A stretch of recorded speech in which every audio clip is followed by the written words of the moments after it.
right? So yesterday, you all met Dr. Weber. He is an amazing, impressive person, is he not? Oh yeah, that was pretty neat. So if you weren't here and you missed it, you missed out. I'm so sorry. It was totally worth being in class for. So Dr. Weber is a very proper, traditional business person. And one thing I like about him, he actually reminds me of my mom's side of the family. So let me tell you about my mom's side of the family. My mom's dad, his parents migrated here from Greece. And he was, you could say he was one of, I don't like to say idol, but he was definitely a person that I always looked up to and put on a pedestal in my life. So, just to tell you what he did, during World War II, he was in the Navy. He worked on some of the supply ships that traveled through the Pacific. And it's kind of funny because one of the supplies that they would carry over to the military in Asia was whiskey. So they would be on the ship, and when you're traveling across the Pacific, you're on the ship for a really long time. So they would gamble to pass time. And he would always laugh. He's like, this is his story. They would all drink, but I wouldn't. So they'd all be drunk playing. You wouldn't believe how much money I made during World War II. It was just kind of like his little joke. So after World War II, he starts, comes back to America and starting a family, starting his career. He ends up, remember the gambling part, he created the lottery in the state of Michigan. So it's just kind of ironic, those two things, because it kind of goes hand in hand, gambling, lottery, right? So after that, he ended up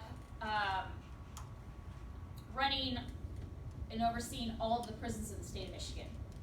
So at one point, to honor him, they named a prison after him. So I get this postcard in the mail. It says Gus Harrison, whatever, right? Prison. And of course, I had to call him up. I called my grandpa. What did you do to have a prison named after you? Of course, he thought that was hilarious. So going back, when I was a little girl, we'd go back to see him in Michigan. My memories were we'd always go to the country club with him and have these nice fancy dinners. We had to dress up. We had to mind our manners. And that's why when I'm trying to talk to you guys about soft skills, that's where the foundation comes from, like my mom and everything. Like when we sat down at the table, even if it was just us, we had to mind our manners from the beginning to the end. We even had to ask to be excused from the table, okay? So times have changed.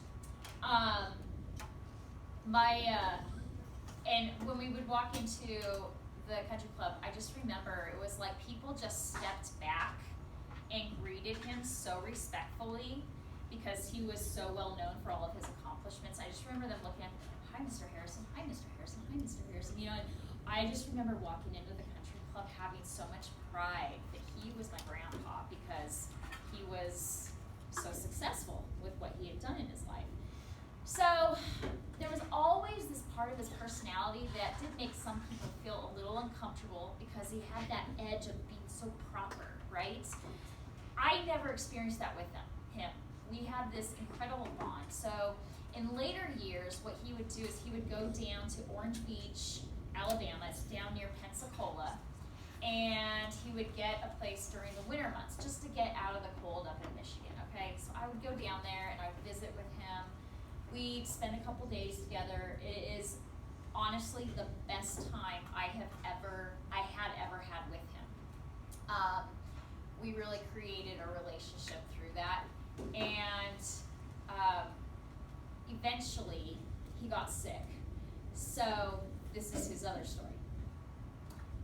He was, we think, the family says he was born on November 1st, but his birth certificate said November 2nd.